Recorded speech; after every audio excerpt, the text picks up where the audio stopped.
So hi guys, ఈ వీడియోలో రెండు టాపిక్స్ చాలా డీటెయిల్గా మనం మాట్లాడుకుందాము. ఒకటి వచ్చేసి చాట్ జీపీటీ పోటీగా ట్రూత్ జీపీటీ మస్క్ మామ రీసెంట్గా అప్డేట్ ఇచ్చాడు. అండ్ ఇంకొకటి వచ్చేసి ఏంటి అంటే, కంపెనీలు భారీ లాభాల్లో ఉన్నాయా, ఇప్పుడున్న కంపెనీ పరిస్థితి భారీ లాభాల్లో ఉన్నాయని చెప్పి Q4 ఫలితాలు అంటే Q4 2022 అంటే అక్టోబర్ 1 నుంచి డిసెంబర్ 31 వరకు కంపెనీలు లాభాల బాటలో ఉన్నాయి. ఏం జరుగుతా ఉంది? ఈ రెండు టాపిక్స్ గురించి మనం ఇప్పుడు మాట్లాడుకుందాం. అండ్ లాభాల బాటలో ఉంటే కంపెనీస్ ఎందుకు టెర్మినేషన్ చేస్తూ ఉన్నాయి అండ్ కంపెనీస్ రిక్రూట్మెంట్ చేసుకుంటున్నాయి, ఎగ్జాక్ట్లీ వాట్ ఈస్ హ్యాపెనింగ్ అనేది Q4 రిజల్ట్స్ గురించి మనం మాట్లాడుకుందాం. ఓకే. అండ్ చాట్ జీపీటీ, నేను ఆల్రెడీ చాట్ జీపీటీ విషయంలో ఒక క్లారిటీ ఇచ్చాను. ఏంటి? ఒక చాట్ జీపీటీ కాదు, కొన్ని వందల చాట్ జీపీటీ రాబోతున్నాయి. చాట్ జీపీటీ అంటే చాట్ జీపీటీ రిలీజ్ కాదు. చాట్ జీపీటీ అనేది ఏంటి? ఒక చాట్ బోర్డ్. ఇది యాక్యురస్ ఇన్ఫర్మేషన్ ఇస్తా ఉంది. దీని గురించి ఏఐ యూజ్ చేసి ఈ యాక్యురస్ ఇన్ఫర్మేషన్ రావడం వల్ల చాలా వరకు దీని గురించి ఏంటి అంటే కాంపిటీషన్ డెవలపర్స్కి సపోర్ట్ ఉంటుంది. ఇది మాట్లాడారు. ఇక్కడ ఏంటి అంటే, వాట్ ఇన్ కేస్ ఏమొచ్చిందంటే డౌట్ కంపెనీస్కి, యాక్యురేట్ ఇన్ఫర్మేషన్ అంటే చాట్ జీపీటీ ఏదైతే వానికి రూట్ చేస్తారో, దానికి ఏదైతే ఆల్రెడీ చాట్ జీపీటీ కంపెనీ వాళ్ళు ఏదైతే దానికి లోడ్ చేసి పెడతారో అదే ఇన్ఫర్మేషన్ అది ఇస్తుంది. అది కరెక్ట్ ఎందుకు చూపిస్తుంది? రాంగ్ చూపించే అవకాశం ఉంది కదా. సో అందుకని నా కంపెనీకి అనుగుణంగా చాట్ జీపీటీ యూజ్ చేసి డెవలపింగ్ అంటే డెవలపర్స్ కానీ చాట్ జీపీటీ యూజ్ చేసి ఏ వర్క్స్ అయితే ఎంత ఈజీగా ఆటోమేషన్ అవుతుందో, ఆటోమేషన్ అనేది నేను తయారు చేసుకుంటాను. సామ్సంగ్ అనేది రీసెంట్గా వాళ్ళ కంపెనీ ఎంప్లాయీస్ అందరినీ మీటింగ్ పెట్టింది. దీని గురించి వీడియో కూడా చేశాను ఆల్రెడీ లాంగ్ డేస్ బ్యాక్. దీనికంటే ముందే అంటే ఈ ఎలన్ మస్క్ ట్రూత్ జీపీటీ గురించి ఎక్స్ప్లెయిన్ చేయకముందే నేను ఈ విషయం చెప్పాను. ఎలన్ మస్క్ ట్రూత్ జీపీటీ గురించి ఏం చెప్పాడో ఒకసారి చూడండి. AI is perhaps more dangerous than, say, mismanaged aircraft design or production maintenance or bad car production, in the sense that it has the potential, however small one may regard that probability, but it is non-trivial. It has the potential of civilizational destruction. అయితే ఇక్కడ ఏం చెప్పాడంటే, దాని ఒక సారాంశం ఏంటి అంటే, chat జీపీటీకి పోటీగా ట్రూత్ జీపీటీ నేను తీసుకొస్తున్నానని చెప్పి ఎలన్ మస్క్ అనేది అనౌన్స్ చేయడం జరిగింది. సో ఒక ఇంటర్వ్యూలో అనౌన్స్ చేశాడు. సో ఇక్కడ ఏంటి అంటే, ఇది దానికి సంబంధించి ఎప్పుడైనా నేను ఒక అనాలిసిస్ చేస్తున్నానంటే దానికి బ్యాక్గ్రౌండ్ అనేది చాలా చేస్తాను. సో ఓకే, ఇది చాలాసార్లు ప్రూవ్ అయింది కూడా. మ్యాక్సిమం యాక్యురసీ నేనైతే చెప్పాను. కొన్ని రోజుల తర్వాత వేరే వాళ్ళ టాప్ పొజిషన్లో ఉన్న వాళ్ళు అంటే ఎలన్ మస్క్ గురించి కాదు, జనరల్గా ఎనాలిసిస్ అనేది ఆ విధంగా ఉంటుంది. ఎందుకంటే అంత సిచ్యువేషన్ అంతా కూడా ప్రాపర్గా అనాలిసిస్ చేసి నేను అప్డేట్ చేయడం జరుగుతుంది. తర్వాత అయితే కంపెనీలు భారీ లాభాల్లో ఉన్నాయా? సో రీసెంట్గా Q4 సంబంధించి ఇన్ఫోసిస్ అక్టోబర్ 1 డిసెంబర్ 31లో దాదాపు 6,623 కోట్ల లాభం మాకు వచ్చింది అని చెప్పి మొన్న రీసెంట్గా Q4 రిజల్ట్స్ అనేవి రిలీజ్ చేసింది. And when it comes to adi 20%, around 20.4% around. We cut across to the management who is speaking at the press conference. Constant currency. Our digital business grew at 25.6%, now being 62.9% of our overall revenue. And our core services grew as well at 1.9%. We had 95 large deals with a value of $9.8 billion for the year, 40% of which were net new. Our operating margin for the full year was at 21%, and our attrition has continued to decline in each quarter of the year, including in Q4. TCS has missed estimates. The IT bellwether missed the mark on margins and revenue growth. On constant currency terms, the revenue growth was at its slowest pace in 11 quarters. And TCS చూసుకుంటే 14%, that is 11,000 crores, 11,392 అంటే 11,392 కోట్ల ఆదాయాన్ని మేము చూసాము అని చెప్పి Q4 results అనేవి, Q4 revenue results అనేవి ఈ రెండు కంపెనీస్ రిలీజ్ చేశాయి. ఇది లాస్ట్ అంటే అక్టోబర్ 1 నుంచి డిసెంబర్ 31 సంబంధించిన ఫలితాలు. మరి ఇప్పుడున్న ప్రజెంట్ సిచ్యువేషన్లో లాస్ట్ 3 yearsలో చూసుకుంటే Q3 అనేది ఎప్పుడైనా కానీ ఏంటి అంటే ఈ Q1, Q2, Q3 అంటే ఏంటి అంటే 4 క్వార్టర్స్. అసలు వాట్ ఈస్ Q4 అంటే ఏంటి అంటే Q1, Q2, Q3, Q4 అంటే మనకి ఎవ్రీ ఇయర్ 4 క్వార్టర్స్ అంటే 12 నెలలు. ఓకే. 12 నెలల్లో ప్రతి 3 నెలలకి, ప్రతి క్వార్టర్‌కి అంటే 3 నెలలకి ఇంత ఆదాయం వచ్చింది, ఇంత రెవెన్యూ వచ్చిందనేది Q1, Q2, Q3, Q4. Q1 వచ్చేసి Q1 2022 are Q1 2022 and Q1, Q2 2022, Q3 2022 ఇలా ఏంటి అంటే క్వార్టర్‌కి సంబంధించిన ఆదాయం గురించి చెప్పేదన్నమాట. Q4 రిజల్ట్స్ అంటే ఒక క్వార్టర్ 3 నెలలకు సంబంధించిన కంపెనీ యొక్క లాభాలు. సో అయితే ఇంతవరకు ఒక పక్క కంపెనీస్ వాదన ఇలా ఉంది. రైట్?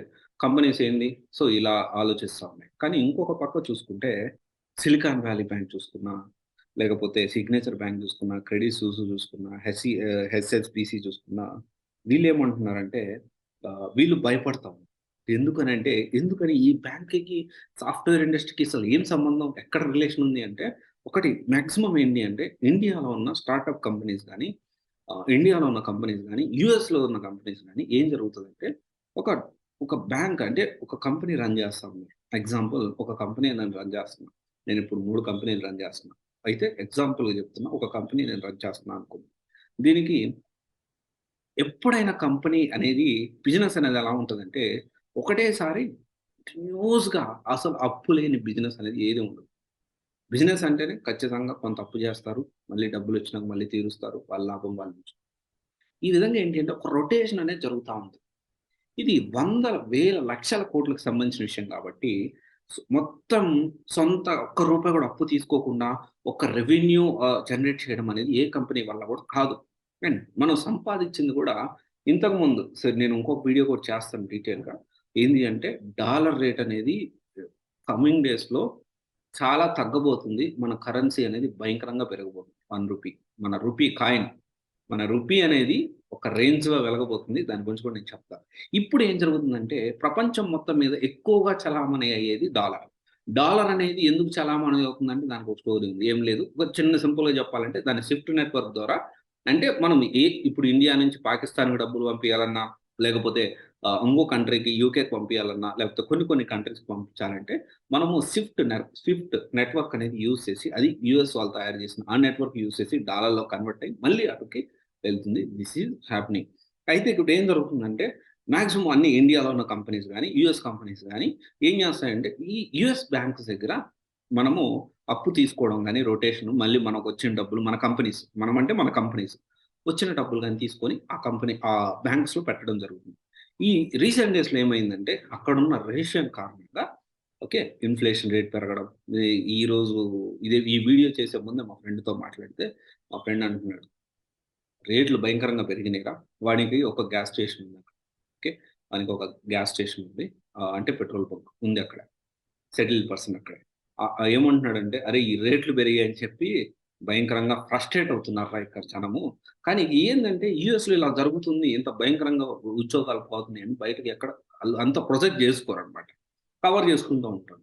మనకదే మనం చూసాం కదా! శ్రీలంకలో భయంకరమైన రేట్లు పెరిగాయి. గ్యాస్ వచ్చేసి 3000 అయింది, 4000 అయింది. పాకిస్తాన్‌లో చూసుకుంటే అంతకంటే ఎక్కువ రేట్లు పెరిగిపోయి భయంకరంగా ఇక్కడ పరిస్థితి అనేది ఉంది అని చెప్పాను కదా!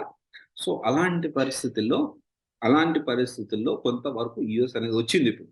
అంటే ఇన్‌ఫ్లేషన్ రేట్ పెరిగి ఎక్కడికక్కడ అన్ని నిత్యావసర సరుకులు భయంకరంగా పెరిగిపోయాయి. అయితే ఇక్కడ ఇదంతా ఎందుకు మాట్లాడుతున్నా అంటే, అసలు ఒక పక్కేమో మార్కెట్ బాగుంది అని చెప్పి మన ఇండియన్ బేస్ కంపెనీస్ అంటా ఉన్నాయి. కానీ ఇంకొక పక్క ఏమంటున్నారంటే మార్కెట్ పరిస్థితి బాలేదు అంటున్నారు. ఇది ఎందుకు జరుగుతా ఉందంటే మన టీసీఎస్ గాని, ఇన్ఫోసిస్ గాని ఆర్ఎల్స్ వేరే కంపెనీస్ ఆన్ యాన్ యావరేజ్ చూసుకుంటే ఇండియన్ ఐటీ ఇండస్ట్రీ 25-30% వరకు దీని మీద బేస్ అయింది బ్యాంకింగ్ మీద. అదే ఓవరాల్ ఇండియన్ జీడీపీలో చూసుకుంటే అరౌండ్ 7% దాకా బ్యాంకింగ్ అంటే ఫినాన్స్ సెక్టార్ అనేది అంటే మన జీడీపీలో 7% దాని మీద మనం ఆధారపడుతున్నాం. ఓకే. ఇది యాక్యురేట్ ఇన్ఫర్మేషన్. అయితే ఇప్పుడు ఏంటి అంటే, ఇప్పుడు ఏం జరిగింది? ఇప్పుడు కంపెనీలేమో లాభాలు ఉన్నాయంటుంది. ఇంకొక సైడ్ ఏమో ఇన్‌ఫ్లేషన్ రేట్ పెరిగింది, రేషన్ ఉంది అని చెప్పి బ్యాంకు వాళ్ళు తీయడం జరుగుతుంది. ఇక్కడ ఏంటి అంటే, ఈ ఇప్పుడు ఇక్కడ 2 అమెజాన్ ఉద్యోగాలు తీసిన మాట వాస్తవమే. అండ్ తర్వాత గూగుల్ ఉద్యోగాలు తీసిన మాట వాస్తవమే. అండ్ ఫేస్‌బుక్, మెటా ఉద్యోగాలు తీసేసిన మాట వాస్తవం. అండ్ ఇవన్నీ ఎందుకు జరుగుతున్నావు అంటే ఎక్సెంచర్ ఉద్యోగాలు తీసేసిన మాట వాస్తవమే. ఇవన్నీ ఎందుకు ఎక్కడ జరుగుతున్నాయి అంటే ఫస్ట్ మదర్ కంపెనీస్ అంటే అక్కడ యుఎస్లో జరుగుతూ ఉంది. అండ్ ఇది డైరెక్ట్గా ఇంపాక్ట్ అనేది ఇండియా మీద చూపిస్తుందంటే ఇండియాలో ఏం జరిగిందంటే రీసెంట్ డేస్లో కరోనా వల్ల ఏం జరిగిందంటే ఎక్కువగా ఫేక్ ఎక్స్పీరియన్స్ వాళ్ళు, సబ్జెక్ట్ లేని వాళ్ళు. ఓకే. ఇక్కడ ఏంటి అంటే ఇక్కడ ఇండియాలో 2022లో చూసుకుంటే ఎగ్జాంపుల్ మనము ఇన్ఫోసిసే తీసుకుంటే లేకపోతే ఇంకో కంపెనీ తీసుకుంటే బెంచ్ మీద ఎక్కువగా ఉన్నారు. ఓకే. బెంచ్ మీద ఎక్కువగా రిజర్వ్‌లో పెట్టుకుంటారు. బెంచ్ మీద ఎక్కువగా ఉన్నారు. కానీ ఇప్పుడు పరిస్థితి ఏంటంటే వెరీ రీసెంట్‌గా 2 days back I have spoken with one of our faculty who is working with top company which is ఐబీఎంలో వర్క్ చేసే పర్సన్. వాళ్ళ కంపెనీలో ఇప్పుడు ప్రెజెంట్ ఒక ప్రాజెక్ట్ నుంచి ఇంకో ప్రాజెక్ట్‌కి నీకు మాక్సిమం 3 నెలల టైమే ఇస్తున్నారు బెంచ్‌లో కూర్చోవడానికి. 3 నెలలు దాటితే ఇవ్వట్లేదు. రైట్. 3 నెలలు దాటితే అది ఇవ్వట్లేదు. ఇక్కడేంటి అంటే, ఈ 3 నెలలు ఇక్కడ ఈ బెంచ్ మీద కూర్చునేది ఇంతకుముందు బాగా ఎక్కువుండేది. అంటే మనం 100% ఒక కంపెనీలో ఎగ్జాంపుల్ 2022లో ఇన్ఫోసిస్‌లో 100% ఉంటే 100%లో 80%, 87% ఆర్ 89% యాక్యురేట్‌గా వర్క్ చేస్తాం. మిగతా 10-13% బెంచ్ మీద ఉన్నాం. కానీ అది when it comes to 23 last 3 నెలలు చూసుకుంటే 80% మాత్రమే వర్కింగ్‌లో ఉన్నారు. Almost 20% people are not working. They are in the bench. ఈ 20% పీపుల్‌ని ఏం చేస్తున్నారంటే, ఇంకా కొత్తగా అంటే ఇప్పుడు వీళ్ళల్లో కట్ డౌన్ చేస్తున్నారు. ఏం కట్ డౌన్ చేస్తున్నారు? సబ్జెక్ట్ రానోళ్ళని కట్ డౌన్ చేస్తున్నారు. అండ్ ఎక్కువగా ఫేక్ ఎక్స్‌పీరియన్స్ పెట్టినారు. ఈ ఇద్దరిని మాక్సిమం కట్ డౌన్ చేస్తున్నారు. అదే ఆ ఇంపాక్ట్ ఇప్పుడు మన ఇండియా మీద ఉన్న ఇంపాక్ట్. అండ్ రీసెంట్‌గా చూసుకుంటే రెసిషన్ చార్ట్ చూసుకోండి ఒకసారి. దాని గురించి ఒక డీటెయిల్ వీడియో చేశారు. ఇండియా రెసిషన్ ఎంత పర్సెంటేజ్ ఇండియా మీద ఎఫెక్ట్ ఉంటుంది. అండ్ యూఎస్ మీద ఎంత చూపిస్తుంది. యూకే మీద ఎంత చూపిస్తుంది. డీటెయిల్‌గా ఒక వీడియో చేశాను. ఒకసారి చూడండి ఆ వీడియో. ఒకవేళ చూడకపోతే ఇక్కడ మీకు డిస్‌ప్లే అవుతుంది. మోస్ట్ ఇంపార్టెంట్ పాయింట్ ఈ recession impact on India. India మీద రెసిషన్ ఇంపాక్ట్ ఎంత ఉంది? యూఎస్ మీద ఎంత ఉంది? ఇండియా జీడీపీ ప్రెజెంట్ జీడీపీ ఎంత ఉంది? యూఎస్ యొక్క జీడీపీ ఎంత ఉంది?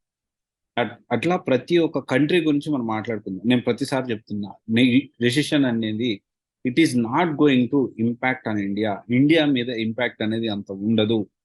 మీరు డిస్క్రిప్షన్‌లో కూడా ఈ వీడియోని ఖచ్చితంగా చూడొచ్చు మీరు. ఓకే. అండ్ ఇక్కడ ఏంటి అంటే ఇది హ్యాపెనింగ్ ఈ మొత్తం కూడా ఏంటి అంటే కంపెనీస్ అయితే లాభాల్లోనే ఉన్నాయి.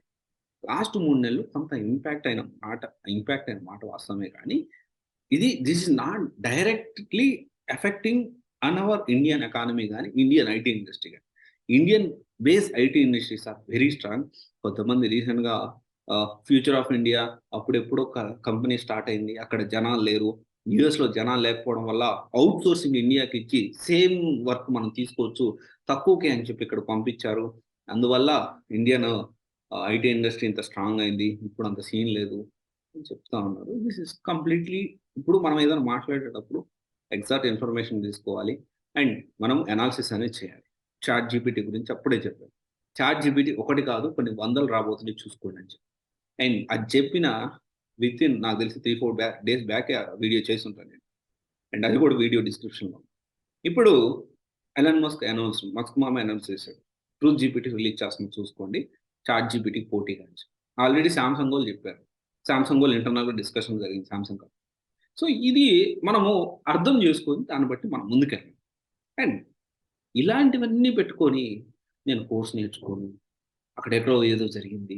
నేను రీసెంట్‌లో I have seen one comment ఏమని అంటే ఇప్పుడున్న పరిస్థితిలో నేను కోర్స్ నేర్చుకోవడం కరెక్టే అంటారా?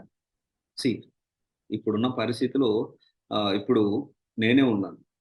ఇప్పుడు ఇటు CYC గాని, ఇటు CYC సాఫ్ట్ గాని, అటు వేరే కొత్త ప్రాజెక్ట్ ఒకటి చూసుకుంటున్నా. అండ్ ఇంకొకటి సివిల్ కాంట్రాక్ట్స్ గాని. ఇప్పటికిప్పుడు రిజల్ట్ అనేది ఏది నాకు కనపడట్లేదు. వాస్తవానికి ఇప్పుడు రిజల్ట్ రావట్లేదని చెప్పి నాకెప్పుడో సంవత్సరానికో, ఎప్పుడో 6 నెలలకో, ఎప్పుడో సంవత్సరానికో నాకు బిల్స్ అనేవి రిలీజ్ అవుతాయి. అప్పుడు దాకా నేనేం జేయాలి? పని చేయకుండా అయితే ఉండలేను గదా! పని చేసుకుంటూ ఉండాలి. సో ఎప్పుడో రిజల్ట్స్ వస్తదని ఇప్పుడే పని ఆపేస్తే ఆ రిజల్ట్స్ అనేవి యాక్యురసీలో ఉండవు. అండ్ ఇలా ఆలోచిస్తే ఏ కంపెనీ కూడా పని చేయలేదు. ఎవ్వరు కూడా జాబ్ తెచ్చుకోలేదు. గుర్తుపెట్టుకోండి we need to do our job. మన జాబ్, మన పని మనం ఖచ్చితంగా చేయాల్సిందే. మనం రోజుకి బతకడానికి ఖచ్చితంగా ఏదో ఒకటి తినాలి. ఆ తినే తిండి మనం సంపాదించుకొని తింటున్నామా? వర్తా కాదని ఆలోచించాలి. ఊరికే కూర్చొని తినడం కూడా కరెక్ట్ కాదు. అది ఒంటికి సహించదు. తల్లిదండ్రులు ఇంతవరకు మనల్ని బీటెక్ ఇంతవరకు చదివించారు. ఇక నుంచి వాళ్ళకి డబ్బులు మనం రిటర్న్ ఇవ్వకపోయినా మన కాళ్ళ మీద మనం నిలబడి ఫైనాన్షియల్ ఫ్రీడమ్ అనేది తీసుకోవాలి. ఇది గుర్తుపెట్టుకోండి. అండ్ ఇంకొక వీడియోలో చాలా డీటెయిల్‌గా నేను అనాలిసిస్ చేస్తున్నాను అబౌట్ డాలర్ అండ్ ఆల్సో ఇంకొన్ని పాయింట్స్ నేను కవర్ చేయాలి. కమింగ్ డేస్‌లో ఇన్ఫోసిస్ సీఈఓ చెప్పిన మాటలు నేను డీటెయిల్‌గా ఇక ఆన్ సైటే ఉండదు అన్నట్లు చెప్పాడు. సో, దాని గురించి డీటెయిల్‌గా ఇంకొక వీడియోలో మనం మాట్లాడుకుందాం. డాలర్‌ని తన్నబోతున్న రూపాయి. ఇది కూడా ఇంకోటి. Okay. Thank you. This is Raj signing off. CYC Guidance Private Limited, one stop solution for all job oriented courses. Thank you.